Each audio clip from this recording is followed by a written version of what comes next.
Good afternoon, sir. Can you see and hear me? Yes, I can. Thank you. Thank you. If I may call Kathryn Parker. Okay, you'd like to stand. Okay. Take the Bible in your right hand and then read after me.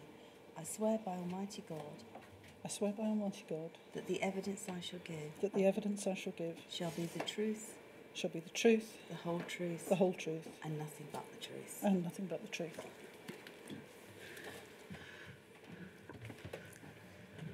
Thank you. As you know, my name is Sam Stevens and I ask questions on behalf of the inquiry. Please could I ask you to state your full name?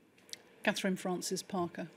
Thank you for giving evidence to the inquiry today and providing the written statement, which I would like to turn to now, which should be in the bundle in front of you.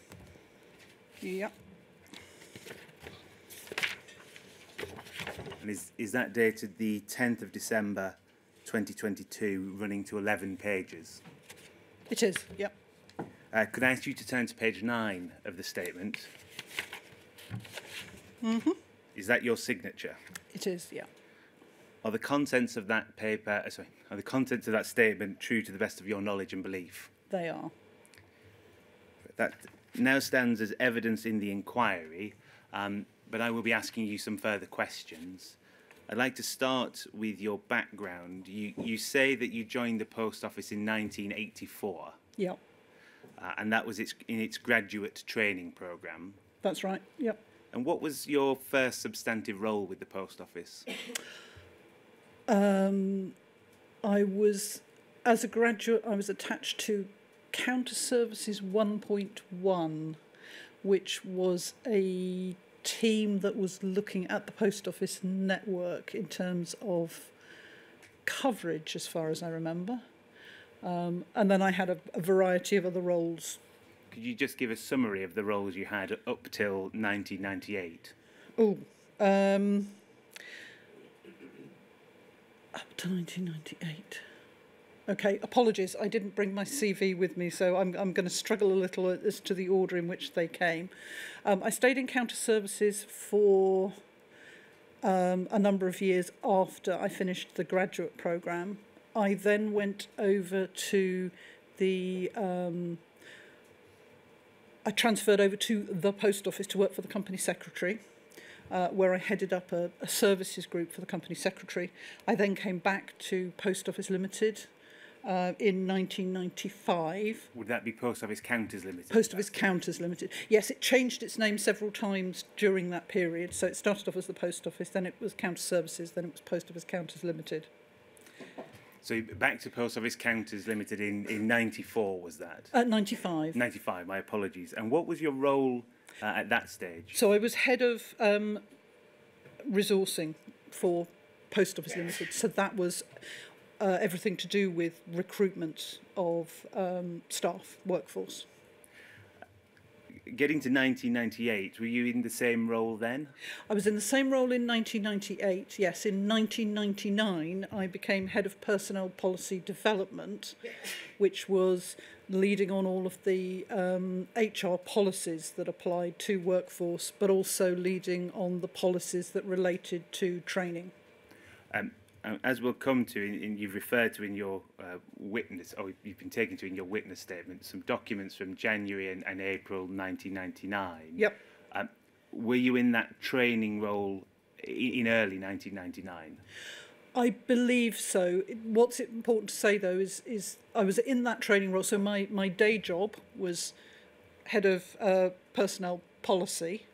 The work to do with Horizon was not part of the core job, it was something in addition to that. So I wasn't part of the Horizon team per se. I was doing my business as usual day job, which was as Head of Personnel Policy Development. And in respect of training, what were your day-to-day responsibilities? It was around the policy for training provision. So Post Office Counters Limited at the time had a network of its own trainers. And then as Horizon came along, there was a need to work with the Horizon programme in terms of what did that mean for the way in which we were training people and how did we encompass Horizon training into what had been the previous approach to training branch office and sub-postmasters. We're referring there to Post Office Counters Limited and focused on, when we talk about Horizon, focus on what work that goes on in the branches. Are you aware what part of the group was responsible for the prosecutorial function of the Post Office? No. Were you, as part of your remit, did you have any involvement in training either investigators or prosecutors? No. I should add to that list, sorry, or auditors as well. I don't recall any of those. I think somewhere in the pack that you sent me there was a reference to auditors receiving training in Horizon, live training for during those training events. Other than that, I don't recall, I'm afraid. I'd just like to bring up a document on screen. The reference is NFSP 50550.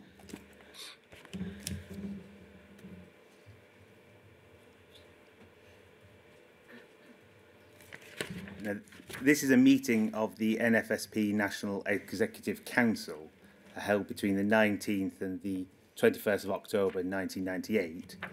You didn't attend that, but I'd like to turn to page 18 and focus on the bottom. It should come up on screen in front of you. Okay. If you may be easier than referring to the bundle. If we could, thank you very much. So this is a minute 6A concerning human resources training for sub-postmasters. And it says, under this heading, there were two specific subjects related to sub-postmasters training. The transactional knowledge review trial, which was currently underway in the Midland region, and the trial in the southeast of classroom-style training. You can skip the remainder of the paragraph. The next paragraph says, correspondence of the 3rd September from Kathryn Cook. Now, I'll pause there. That was your previous name. Yeah, yep. Correspondence of the 3rd September from Kathryn Cook gave details of the current status of the trial within the southeast region. She had indicated that a full range of data on which the analysis of the trial would be made available to the Federation. Can you recall, this being in October 98, what this trial is referring to? No, I can't recall it. I can try and give you a sense of what I think it might have been referring to, but I don't know for sure. What do you think it was? Well, there were a number of trials going on as the work to develop the Horizon system was underway to sort of try it out on live people, just so that you can judge whether or not some of the assumptions made by techie IT people actually will work in the real world. So I would surmise from that we were sharing with the NFSP some of the insights that we were getting from those trials. If we could take just the go to the next page, please. Take down the highlighted text, and on the next page, if you can focus in on the first paragraph. Thank you.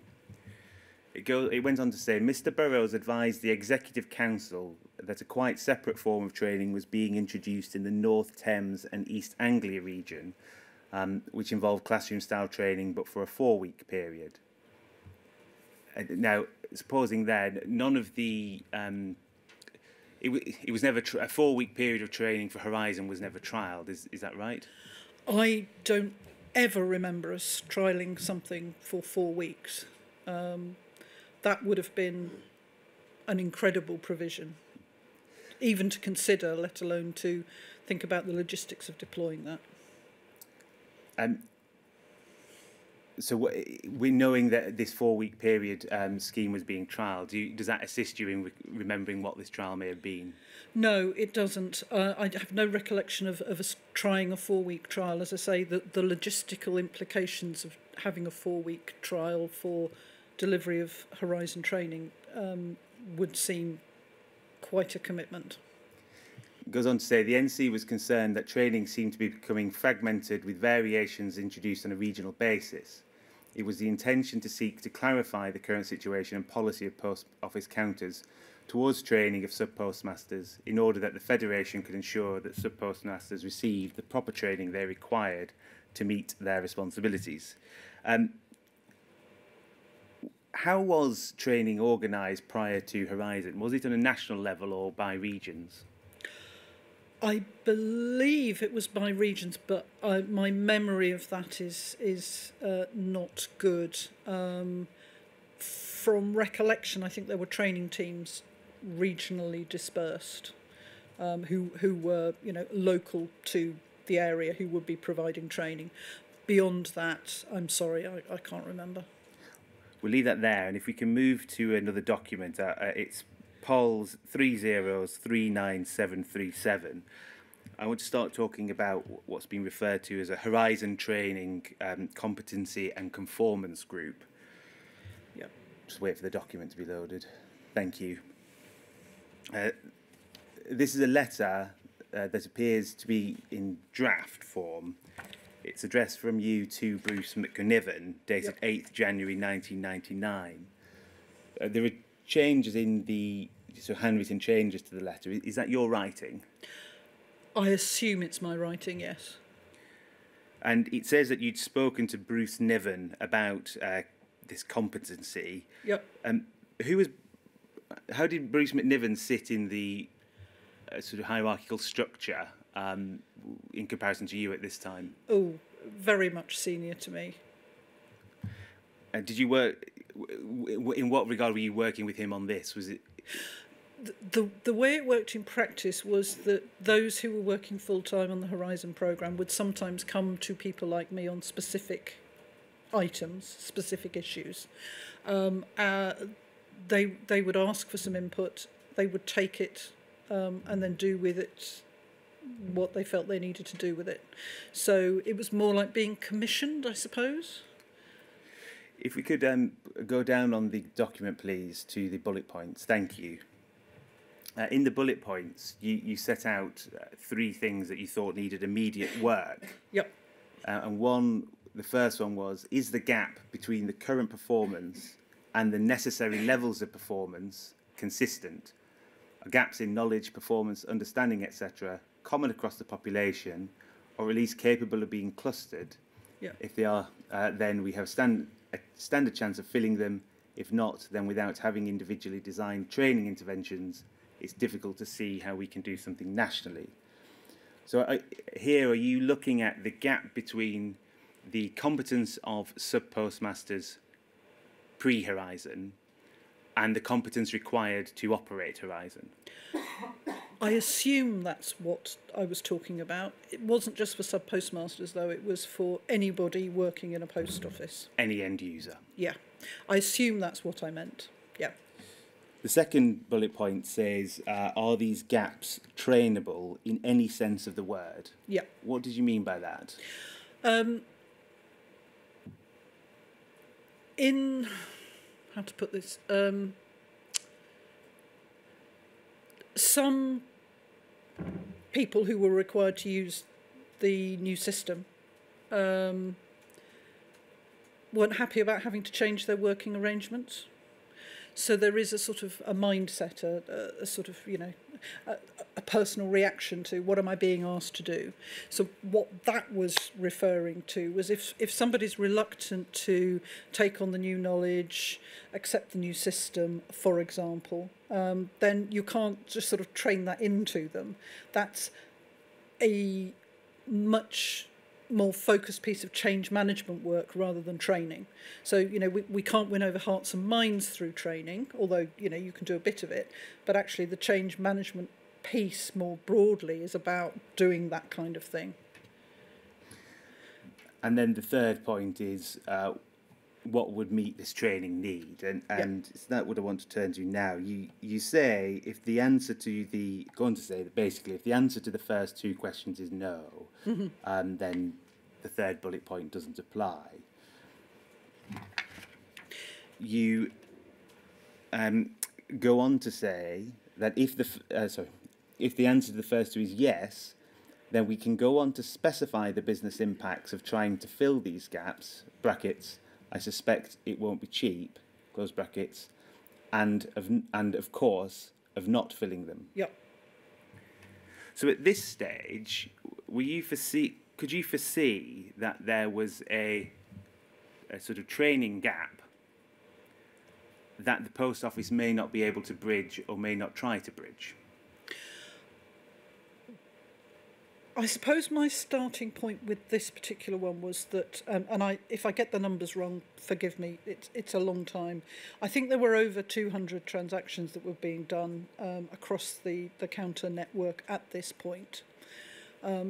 If you were going for a training provision that covered every single one of those transactions in detail, then absolutely you could come up with a gold standard training solution that would take everyone through that.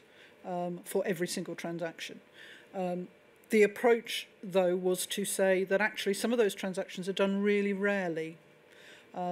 People wouldn't come across them, and therefore the focus of the training was on the most frequently required things for people to do.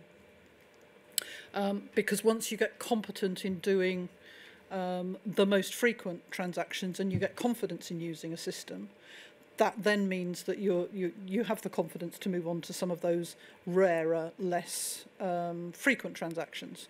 So that was the point I was making there, that, if the model had been we are going to train everyone on every transaction prior to going live with Horizon, then the training solution would have to look completely different. Did you anticipate at that stage that there may be sub-postmasters or end users who wouldn't be capable of using Horizon even after the training program? That was a concern, and one of the reasons why the training support was in different buckets, for want of a better term. So a standard training provision for everyone that should get people to a level of competency, plus access to post-training support where people were clearly struggling on particular aspects, and the helpline. So the intention was that by mixing and matching the support for developing competency, you could pick up the majority of people. But yes, I remember conversations where we were saying, we're really concerned about particularly sub-postmasters or part-time counter assistants who might only do limited shifts on counters, picking up what was a very different way of transacting business. When you said you had conversations on this, who were those conversations with?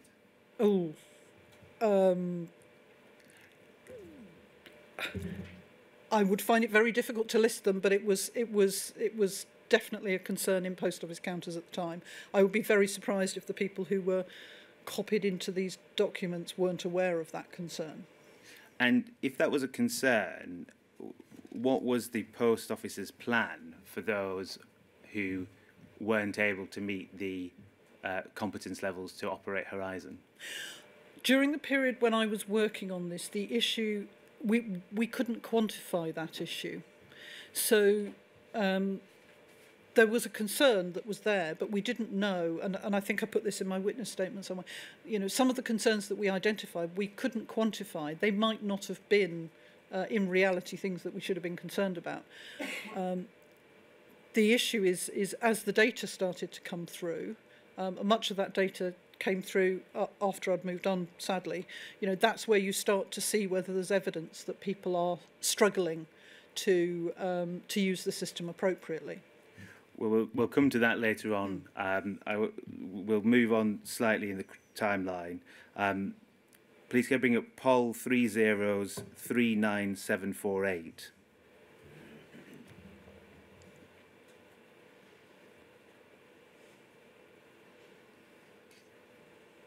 This is a memo that you wrote January 1999, pulling people together to work on the task that Bruce McNiven had, or you discussed with Bruce McNiven in the last document. Looking at the list of people who you've invited, could you help with the what areas of the business these people came from? As far as I can remember, absolutely. Sue Smith was one of the trainers, so she was the person who provided the expertise in terms of how do you do a transaction now. So she was the subject matter expert in terms of, you know, this is how Post Office Counters Limited does this transaction. And she was there because the knowledge of how things are done previously obviously informs how you are then going to train to do them later. So she was the subject matter expert. I believe some of the other people in the list were working for the Horizon project on a dedicated basis. So I think Trevor and Claire possibly. And maybe Douglas. The other names, regrettably, I don't remember.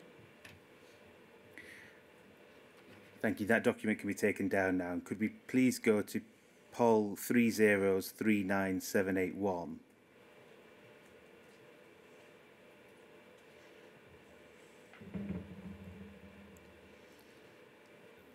This is a letter dated the 19th of February 1999. She drafted following an initial meeting of the group, and it lists various annexes, some of which we'll turn to in a moment. Right at the bottom, the letter goes on to say, we agreed that we needed to get together again around the middle of March to do the following, and essentially setting out the work the group needed to do. Do you know why this work was only being carried out at this stage and why it hadn't been done earlier? No.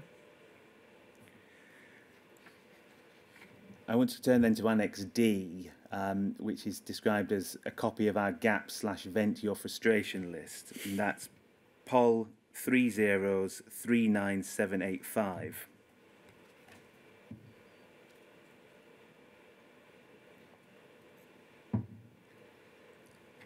Here referred to as brainstorm of gaps. The second and the third entry on this list state, Horizon isn't delivering what they said we would, and we don't have a cash account that balances. Could you tell me what your understanding of those two things were at the time? At the time, this was a brainstorm of anything that could go wrong, not necessarily things that had gone wrong. So when I referred earlier to us not having the data to know whether or not some of the issues that we feared were going to happen had happened, this is why this was a brainstorm of gaps. So the Horizon isn't delivering what we said we would, quite apart from being horribly grammatically incorrect. My sense of that is, you know, at the time, was it delivering all of the transactions we were looking at? Was it covering everything that was done? I said in my witness statement, and I'll repeat it again at this point, at no point in my involvement in this did we think that the system wouldn't be working correctly. That was an assumption that we made, that it was going to be working perfectly. The issue for us is that you know, some of the clients, some of the stakeholders might say we don't want our transactions on there, for example. I think that's what that means. We've heard the inquiry's heard evidence of various problems in the system in 98 and 99. Is your evidence, and just to confirm that this document here, the group you were in were not aware at this time of problems in balancing arising from the EPOS application? Absolutely, we weren't aware. We took it as a matter of faith that it was working, because otherwise you can't support people with a training product if actually, you know, the system isn't doing what it's meant to be doing. So, no. At the bottom, it says issues not resolved. Final, and the first bullet point under that is final C-A NR21. Do you recall what that means? I have no idea at all what that means. Sorry. If I said it, could it mean final cash account and new release 2? Would that ring a bell? No. Please could we bring that down and turn to Annex B of the same letter. It's POL 3039783.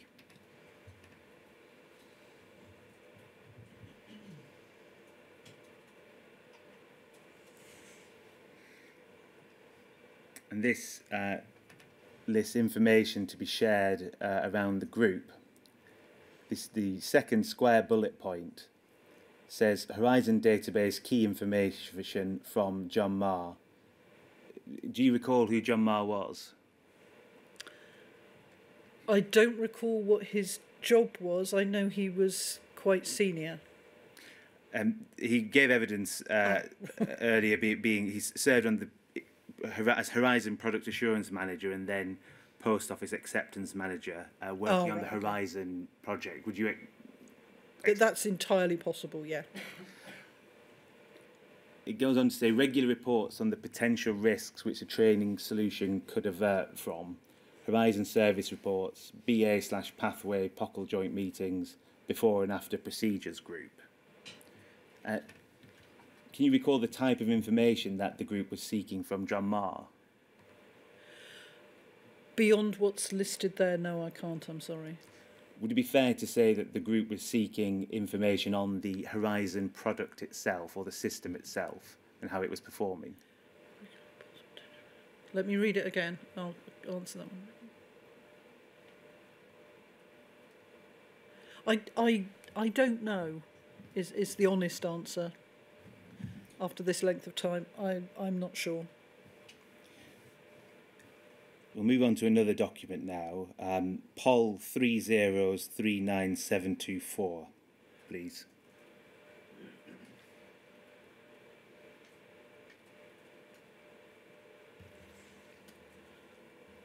It's an email of the 23rd of February 1999 from Claire Dryhurst to you. I think you said earlier you thought, did you say you recalled Claire working with Claire Dryhurst? Yes, I do. Yeah. And what was your working relationship with her? I think she must have been working on the Horizon project full time, but I could be wrong. I don't remember well enough. I do remember her name though. This email states that she was sending some documents. The second paragraph refers to a report. I'm sending the report Glenys Davies of PA and I knocked out together on costs, benefits and actions of non-conformance. The third paragraph says, I'll send you the HEB report in paper form. I want to turn to those documents now in reverse order. POL 3039730, please.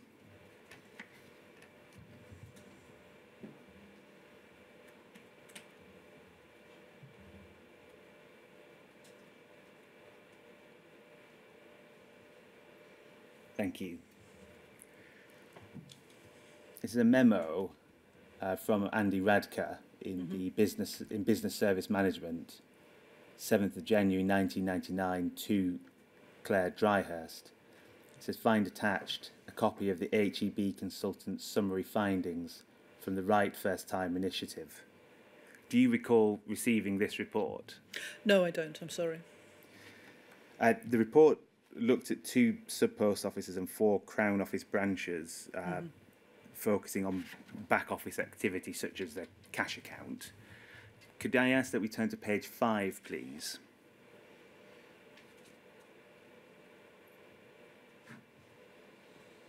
And down to recommendations.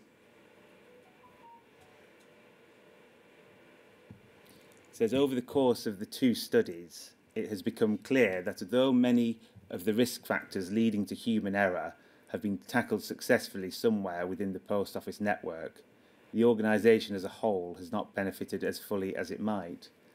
The considerable effort expended on improving counter service needs to be matched in back office by standardisation of the process and minimisation of associated risk factors, all taking full account of good practice. Competence of those performing each aspect of back office work must be assured. Yep. It then gives some specific recommendations. The last paragraph says different versions of the back office process will need to be developed to accommodate differing circumstances, echo, non-echo, large, small, together with various mixes of business. However, the core structure could be common. So is it fair to say that this was not looking at back office processes from a Horizon perspective? No. My reading of this document, which I only saw an hour or so ago, was that this was talking more generally about standardising ways of working, which were not standard across the network previously. Could we turn the page, please, to the implementation heading? It says, although any of the good practices could be implemented in isolation and locally with some benefit, that would not address the cultural shift needed within POCL if significant impact is to be made on the major cost burden of processing errors from over 19,000 post offices at Chesterfield. So pausing there, at the time within Post Office, was there a perceived problem with the level of cost in processing errors generated from manual cash accounts? I can't comment on that specifically because I don't know how much error rectification cost at Chesterfield.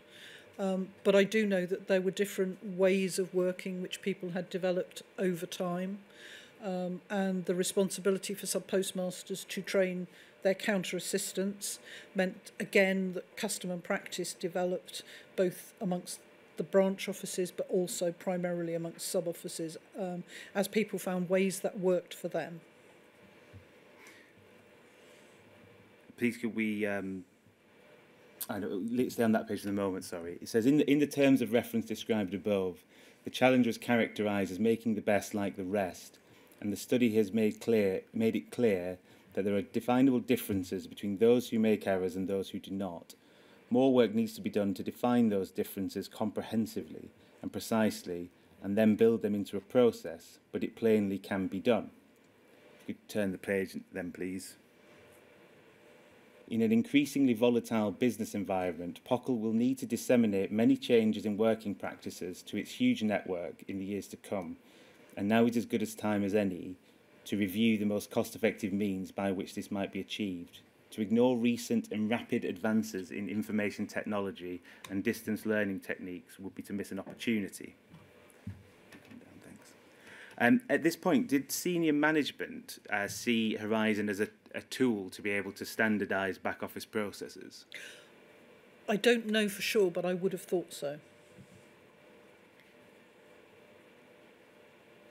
And when you say you would have thought so, why would you think that? Well, if you've got a circumstance where you are spending a lot of money rectifying errors at Chesterfield, as the previous document was showing, the opportunity to have technology that eliminated some of those errors would, of course, deliver you a cost saving. So that would make the whole operation more efficient. So I could see why. The other benefit that I imagine was weighing heavily on people's mind was the ability to extract data from the system, to be able to get reports and understand without manual processes how the organisation was doing. So I don't know for sure. I'd never had a conversation with a senior manager about whether or not that was in their mind, but those are the two obvious things I would think, had it been me, that they would have been looking for. And both of those things depend on Horizon providing accurate data? Absolutely, yes. Can we turn to the other attachment, which was Poll 3089738?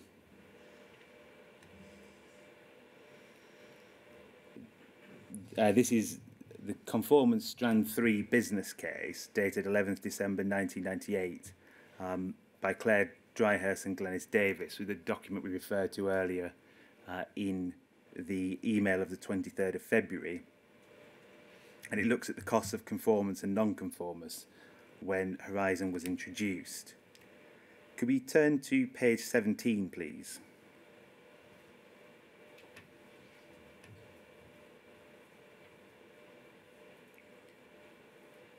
And under the heading Impact on Transaction Processing Business Unit, it says once the cash account had become automated, the potential for problems will expand exponentially as 300 offices are automated weekly. In brief, there is a possibility of many mistakes in each cash account, which will result in, we don't need to go through the whole list, but it includes error rates increasing significantly, difficulty and possibility of reconciling accounts, and unable to explain discrepancies. It goes on to say, if the approach for the Horizon national rollout does not incorporate conformance, and we use the lottery implementation as an example, we could expect a level of 60% of outlets' automated cash account to be incorrect, with the initial month after implementation. An assumption has been made that 40% of this number will become proficient the following month. However, there is a potential that the number of outlets becoming proficient will decline due to the speed of the rollout and strain on support resources. Mm-hmm. And it then goes on to map out a trend in the chart below. Using the above trend for additional staff required to support the national rollout, the potential staff costs incurred, and then that's been left blank. Was this common knowledge within the business at the time of the potential for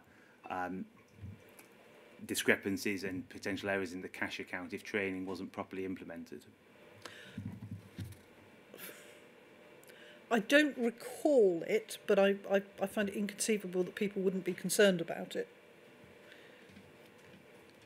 Can you recall what was done to address those concerns? Well, I think if you... some of the design of the training did include, the face-to-face training did include some of those back office processes, some of those balancing processes, and then the access to the helpline and the additional one-to-one support required, I think, could all be targeted at that. Now, the timing of the introduction of those additional aspects of support, I'm afraid, is lost to me after this length of time, but taken together, I would have expected that would pick up quite a bit of the competency gap. Thank you. That can be taken down. I want to now look at some of the collection of feedback on the training programme. Could we turn to poll 3039648, please?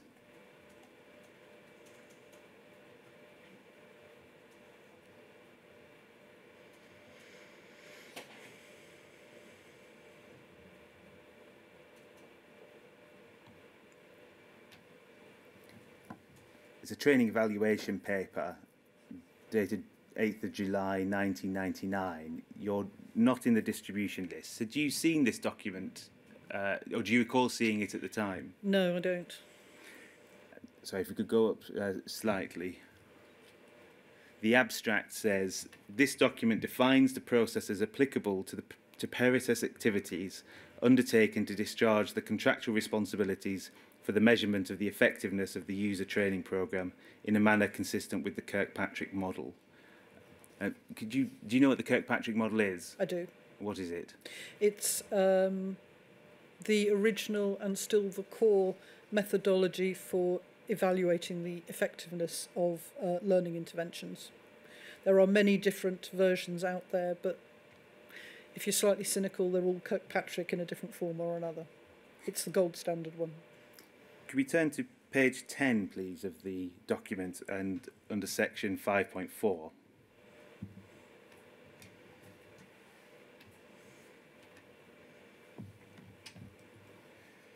It says, on completion of each training event, each delegate is required to provide an assessment of the event in a manner consistent with level 1 of the Kirkpatrick model. Such a process is consistent with the traditional end-of-course appraisal process used in most commercial training events. And if we can go over the page, please.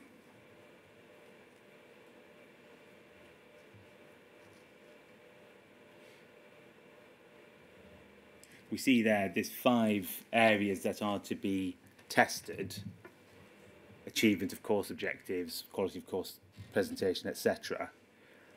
And then below that, there are 4 attributes with 4 possible ratings: excellent, good, satisfactory, unsatisfactory. And below that it says the rationale which results in the additional positive rating, in this case excellent, arises from the finding of the majority of research studies in that delegates have a basic aversion to marking the highest positive category, and therefore the need for balance is achieved by inclusion of the extra category. In your experience, is that standard practice? It's not unusual. I mean, can I just give you a personal view about level 1 Kirkpatrick? They're referred to in the learning industry as happy sheets.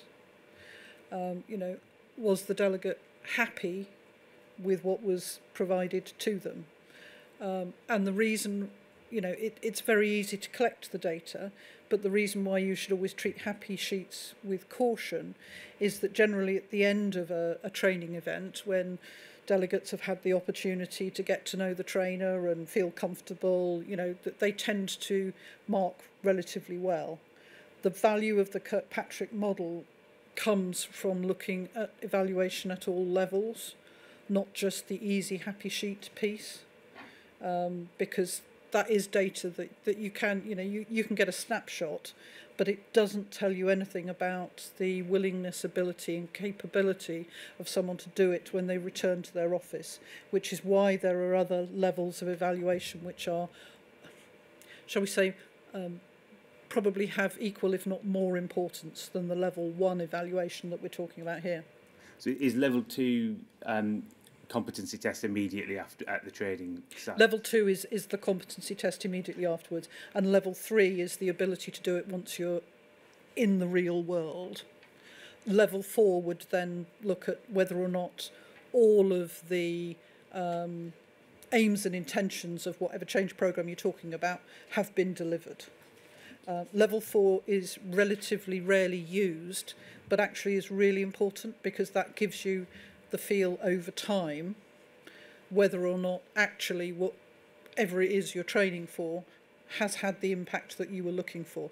So with a big programme like this, although I know this document does suggest that level 4 is very complex, it surprised me when I read it just now that there wasn't a level 4 of any description involved with this piece of investment. Let's go to look at some of the feedback, which we can do before the break. Can I bring up poll 3039733?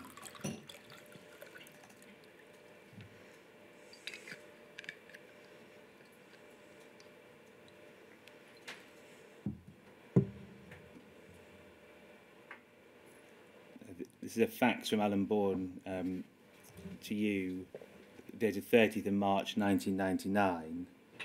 On page 3, we can see that it is a report from Kevin Fletcher on new release 2 training practice events.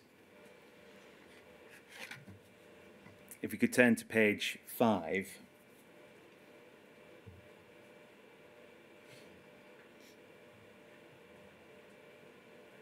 It says ICL training services were requested by Pathway POCL to provide trainers for a series of courses for counter assistants and counter managers on the Horizon system. The delegates on the courses were volunteers from POCL. Do you remember who commissioned this research? I'm sorry, I don't. Kevin Fletcher gave evidence to the inquiry on Tuesday, and he suggested that the volunteers would have been selected by the post office. Would you agree with that? I don't know. I don't know how they went about finding volunteers, so I can't comment. I'm not going to go through all of the form, but if we could just turn to page 7, please.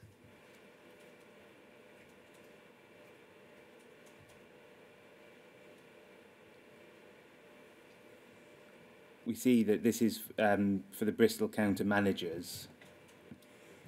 2 unsatisfactory scores. In the comments below, there's more time required, brackets several comments, too much information compressed into course. I'm not going through all of them, just selecting some. And good trainer, not enough time allowed.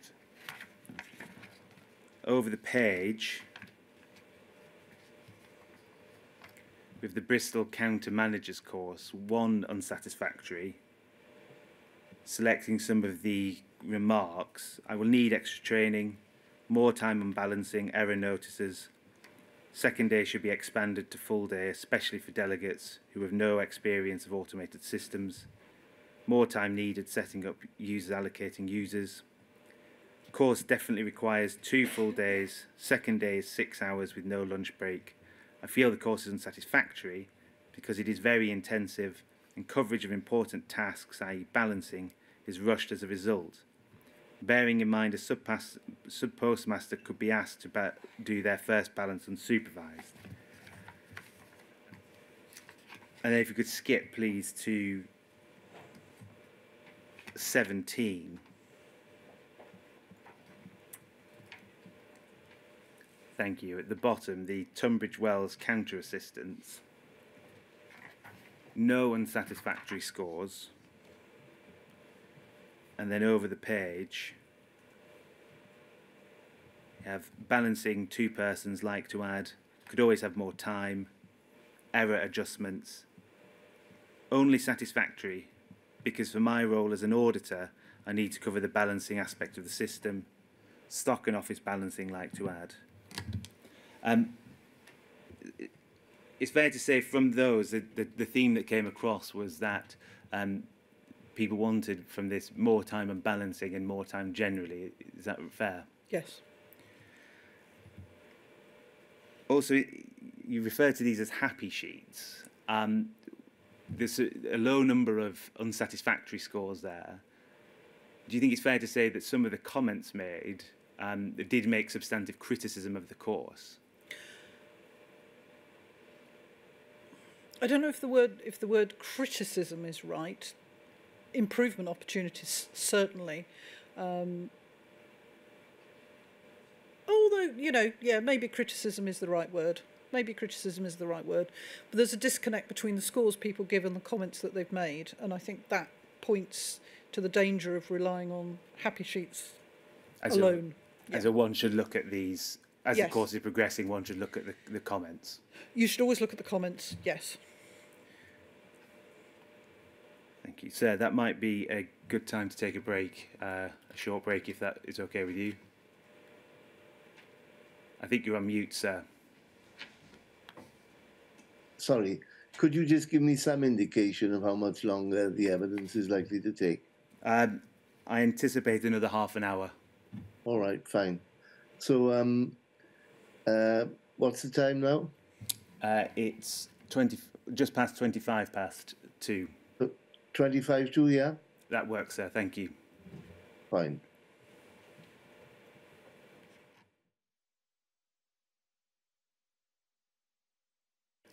Sir, can you see and hear me? Yep, I can. Thank you. Please can we bring up Poll 3039735?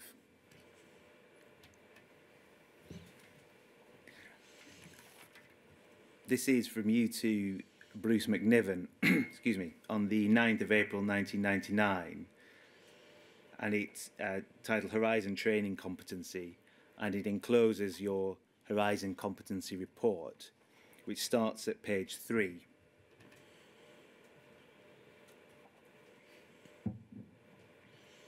And if you could go to the... no, actually stay there, thank you. In your introduction, you say, so 5 lines, I think 5, 6 lines down, the recent review of TK and its reallocation of training time towards improving the performance of poor officers has gone some way to enabling us positively to affect competence after recruitment, but there is still some way to go, and this is clearly something that the network team will be looking at in 1999-2000. The reference to poor officers, what did that mean? I don't remember exactly. I can surmise that that was talking about offices that had more errors than other offices. Was there ever a process of performance management for offices that generated high levels of errors prior to Horizon? Not that we looked at nationally, but the what were they called? There was a post in the regions,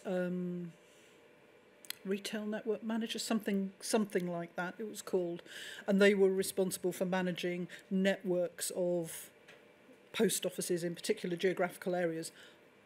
I think they had the responsibility for, working with post offices that were not achieving the kind of levels of competency that others were, as a sort of, business as usual kind of management piece.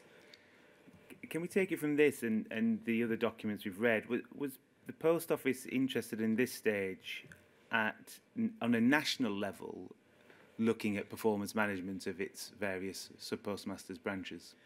I don't recall that it was at this point in time. I think that was one of the benefits or the perceived benefits of moving to Horizon, which was that you would get the data out that would enable you to spot where performance was lower without having to go through a lot of analysis of separate documents that were coming into Chesterfield, probably. So at the time, Horizon, it was perceived.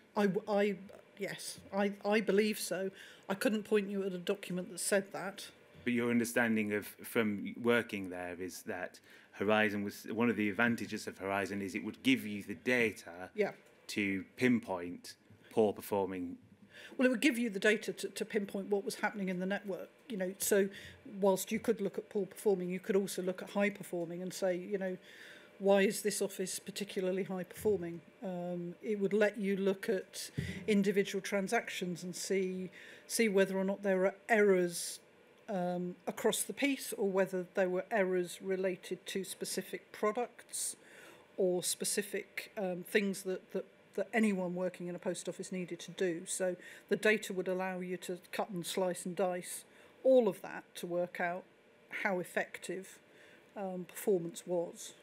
And that recollection, is that just general, or do you have any specific recollection of discussing that with a member of more senior management? I have no recollection of discussing that, but I do, even after this passage of time, find it pretty inconceivable that wouldn't have been a benefit of the Horizon system. You go on to say about a definition of competency, and if we could turn, please, to page 11.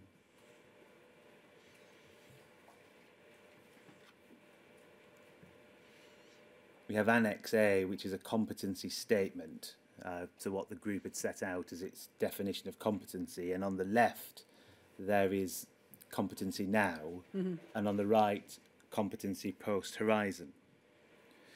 Do you recall what was done with this competency statement in the group or within Post Office counters? Sorry, I don't. No. If we can turn the page, please.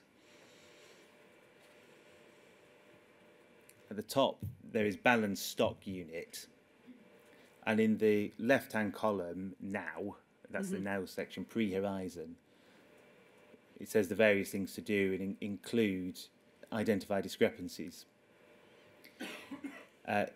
In the column on the right, it says yes to all of those points, so that will continue. But in relation to identify discrepancies, it says, yes, system does this based on what user has entered. And then additional Horizon requirements need to understand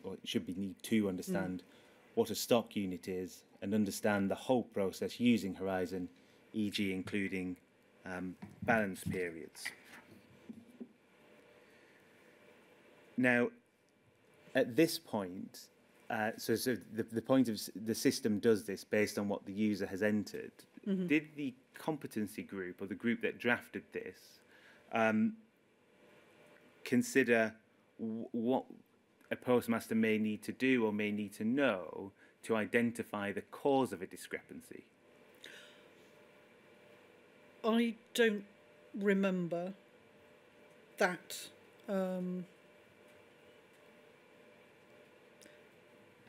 I would have thought so, but I cannot say that I can remember that specific issue. No. At this stage, do you think the group would have considered whether a sub-postmaster needed to be able to determine whether a discrepancy was caused by the Horizon IT system itself? If they were looking at it in the way that we were looking at it, I think they would have assumed that the system would have worked, so they wouldn't need to consider it was the system that was wrong. I would imagine they would be thinking, what have I done using the system for it to come out wrong? But that I can't speak for everybody who was using the system. All I know is that we believed the system did what the system needed to do 100% of the time. So therefore, if there was a discrepancy, you would expect the sub-postmaster or the counter assistant or whoever it was using the system to try and track back and work out, have I put the wrong figure in? Have I done X, Y, or Z to work out what was the cause? If we go down just slightly to when it all goes wrong. Yep. On the left, it's manual procedures if echo, if equipment fails. And then on the right, yes, need to know what to do if equipment fails, how to recover transactions, fallback and recovery procedures, manual balance ? Revert to manual transactions ? I take it from your evidence just now, that's referring to when the computer simply wouldn't work rather than discrepancy. Yes, that would be disaster recovery in the event that you lost your electricity or you had a fire or whatever it would be. Yeah. Can we turn please to page 7 of this document, paragraph 8.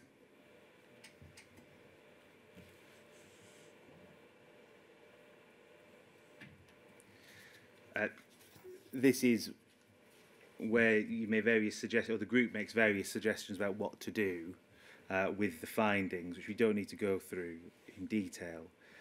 The second sentence says, it talks about the competency gap.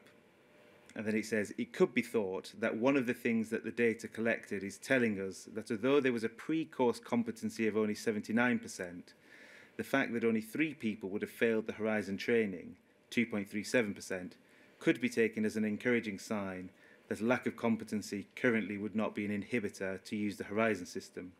There may, however, be other explanations, that the Horizon competency test is too easy, or that it isn't predictive of live operation, that it's measuring the wrong things. Which of those 3 options did you think was the real cause at the time?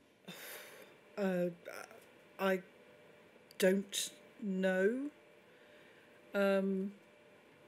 My take on each of those 3 right now, if you look at the first one, the reference to a lack of competency currently not being an inhibitor to using the Horizon system.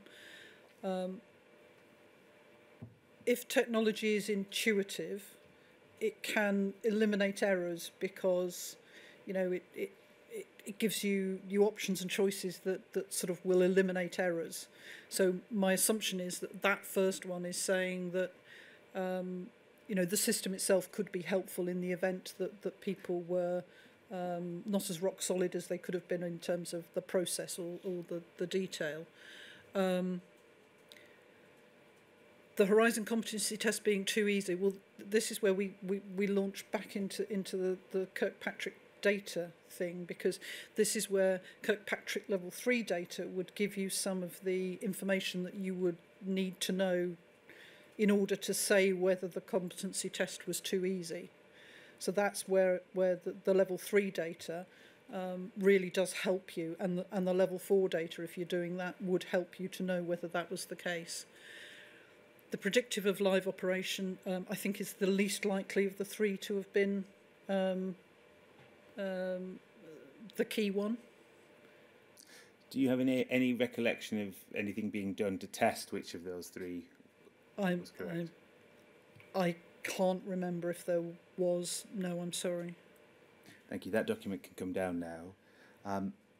The inquiry's heard evidence about the process by which Post Office and ICL Pathway settled disagreements over whether or not the system matched the contractual specification. And one of those disagreements was called Acceptance Incident 218, which we've heard evidence that it would concern the training course, in particular the balancing aspect of it. Were you consulted or in any way involved in the acceptance process? No. As a result of that, there was a second, a result of the acceptance process, a second supplemental agreement to the overall contractual agreement was drawn up. Please could we bring that up at Poll 3090428. And turn to page 64, please.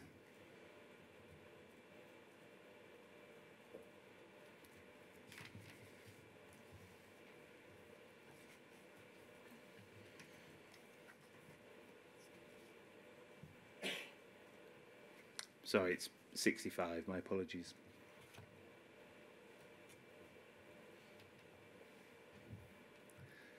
And if we could highlight the post-installation competency strategy. Thank you. This states, the joint workshop on 13 August accepted that not all users within the large population will absorb Horizon. This may eventually call for closure of the outlet, replacement of the sub-postmaster, or training of additional staff. It has been agreed between POCL and ICL Pathway that other steps taken within this resolution plan should minimise the risk of this, and that any residual fallout will be handled by POCL. POCL have agreed to review and strengthen the relevant process. This is reflected in the timetable. Now, this agreement, were you ever aware of it? I don't remember seeing any of, or hardly any of, the commercial in confidence documents that were in the second bundle that was sent to me. So I don't recall ever having a discussion or having that shared with me at the time. This concept, though, that there may be some sub-postmasters or end users who wouldn't absorb Horizon, were you aware of that had been accepted? I think I was aware of that, yes, that there was a belief that there would be a very small number of sub-postmasters for whom this simply wasn't going to work. There was particular concern about very elderly sub-postmasters who had very limited exposure to technology, and that for some of them they would choose, or they would not be in a position to use it effectively. What extra steps did post office counters take to try to avoid the options of closure of the outlet or replacement of the sub-postmaster? I can't answer you definitively because I can't line up all the documents in the right timeline, but my assumption would be that this was where the provision of additional support to sub-postmasters after the standard training and the use of the helpline came in. Whether that is actually the case and whether there was something else, I'm sorry, I can't recall, but that's my assumption. So there's the Horizon training programme, and then once that's complete, anything further is the helpline or the additional training. Is yes. that through the Horizon Field Support Officers? Well, either the Horizon Field Support Officers or the POCL trainers, because I'm pretty certain they got involved post-implementation as well. With an office that's struggling, you know, it's inevitable that you would try and provide that support first before saying, you know, this is grounds for terminating a contract. Please could we bring up the poll 3089738. It's the Conformance Strand 3 business case document again.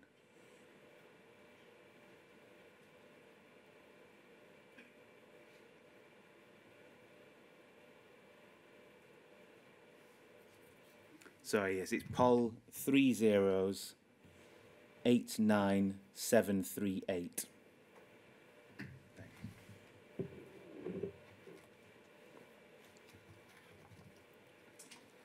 Thank you. We went to this document earlier. Can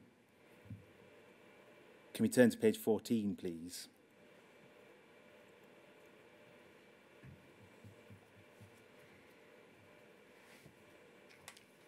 Down to supporting non-competent outlets.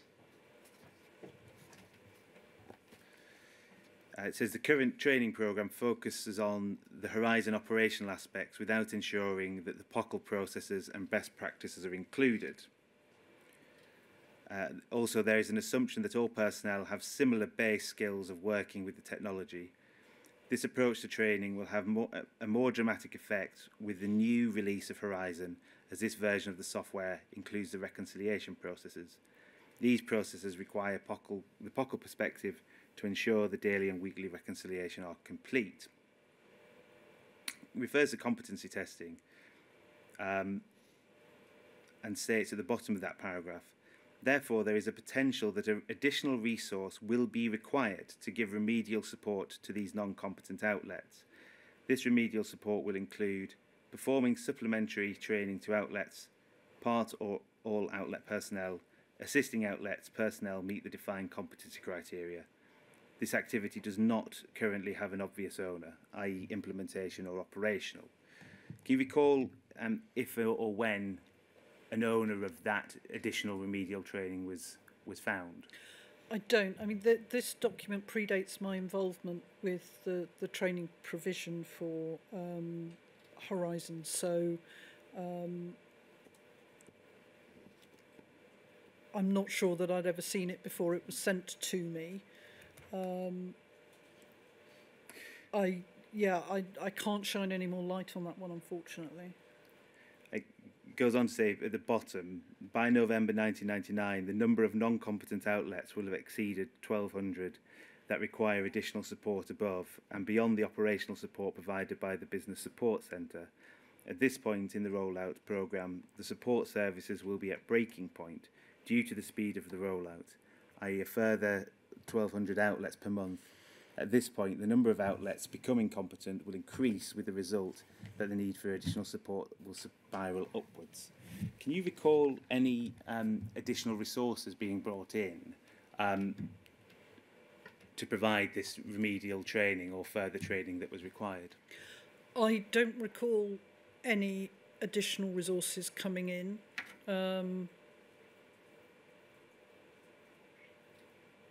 No, it's not to say that they didn't. I just don't recall. You said it in your evidence, as you say, these two things: the one-on-one support, training support measures, and helpline support. That document can come down. Thank you. In phase one of the inquiry, many sub-postmasters gave evidence saying that they'd made requests for further training which weren't fulfilled.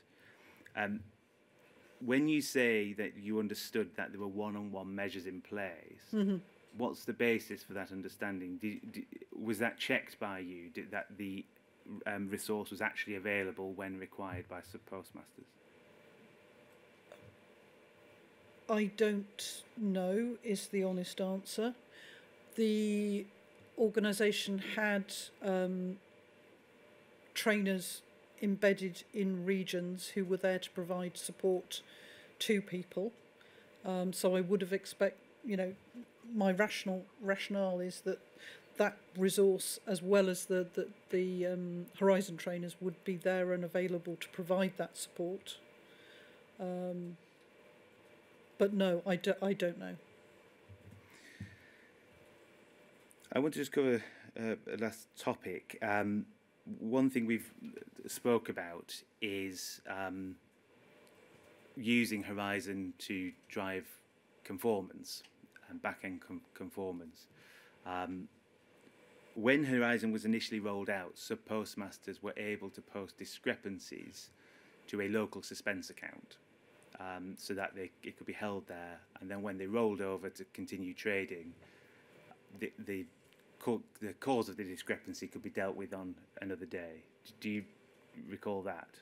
No, I never had that level of knowledge about how the transactions worked. That's why others on the team were there. So I wasn't counter-trained, which was the phrase used for, people becoming competent in terms of how transactions are done, how reconciliations were done, and how balancing was done. So that wasn't something that I was competent in, which was why there were others on the team who were able to do that.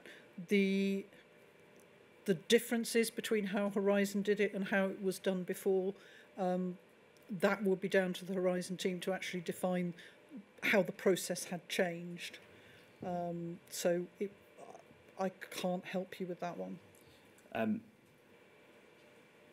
We discussed how one of the hopes for Horizon, or you said one of the thoughts it may be able to do, is provide data to establish good, well-performing officers and poorly performing officers. When you remained at Post Office following Horizon's rollout, did that come to fruition? Did you see that data being used to target poor performing officers? Yeah, I left Post Office Limited in 2001, so I had no involvement beyond 2001. I would have expected that data should be collected because, if we boringly go back to Kirkpatrick, that's your level 4 evaluation data that tells you whether or not it was working as had been intended. So that for me would have been the data that would have proved or otherwise how it was going. Do you, as part of because you were involved in the work on conformance, what a decision that was later made in respect of Horizon was to take away a sub-postmaster's ability to put discrepancies into this suspense account, and effectively the sub-postmaster would have to continue trading, accept the discrepancy that Horizon said was there. Were you aware of that decision? No. And that wasn't linked in any, that wasn't discussed as part of the conformance project? No, I don't remember that coming up at all. Could we please bring up your witness statement, which is WITN 6050-100, and page 8.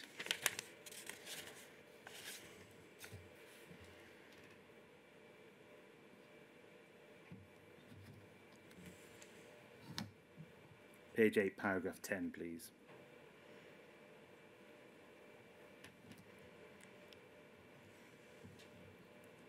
You're reflecting on matters with hindsight, and you say, given the passage of time and the issue which the inquiry is now looking at, I wonder, however, if there should have been a change to the pacing and phasing of rollout, although the approach to training design and competency felt proportionate at the time.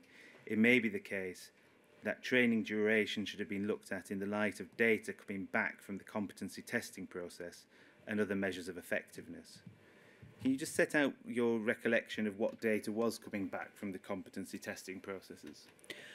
Other than the documents that you've been able to share in the bundles with me, I don't recall the specifics in terms of the data that was coming back.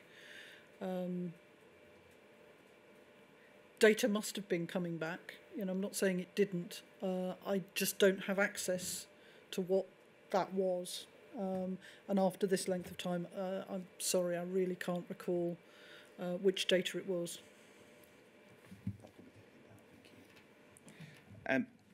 During all this time, you said a couple of times in your evidence that you were working on the basis that Horizon would work and it would produce reliable data. If you were told that that wasn't the case and that there were significant concerns as to Horizon's ability to balance or produce accurate data, would you have done anything different? I think we would have looked at the design of the training and the duration of the training and the support that was provided, because if you can't rely on the system to do what, in ridiculously simple terms, to do the adding up for you, then you've got to find a way of making that happen. So had it been known that the system that there might have been issues with the system, then you would absolutely have gone back to first principles and said, well, what is the expectation of competency for anyone using the system? Do they need to be able to do this sort of reconciliation of errors? Do they need to be able to work out what's gone wrong and where and put that right? As I've said in the statement, and I've said a couple of times today, the belief was that the system was working as it was meant to work, and that therefore the training was there to help people to use it, not to put right any errors that were not caused by the person using the system, if that makes sense. And do you think you should have been told about the problems that were evident within the Horizon system at the time? Well, yes. Before I close, is there anything else you'd like to say either to the chair or generally on this matter? I'd like to apologise that my recollection isn't as good as it could have been given the passage of time. I have tried to be straightforward and truthful all the way through. If I have forgotten something, my apologies, but I've done my best. Thank you, sir. I have no questions, further questions. I'll just see around the room if there's no questions from recognised legal representatives. Well, thank you very much, Ms. Parker, for coming to give evidence. I don't think I'm saying anything which is controversial by saying that people trying to recollect events 21 or 22 years previously are going to find it very difficult. So I completely understand what you have to say about that. Thank you. So is that it for today, Mr. Stevens? Yes, sir, that's it for today. We're back on Tuesday at 10 o'clock for Sandra McBride.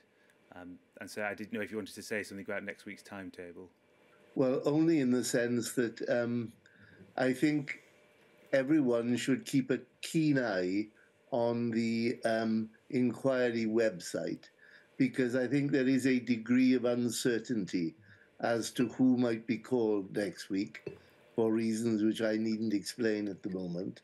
But everybody who's following should, as I say, look at the website from time to time to see when the inquiry will be sitting and who will be giving evidence before the inquiry when it is sitting.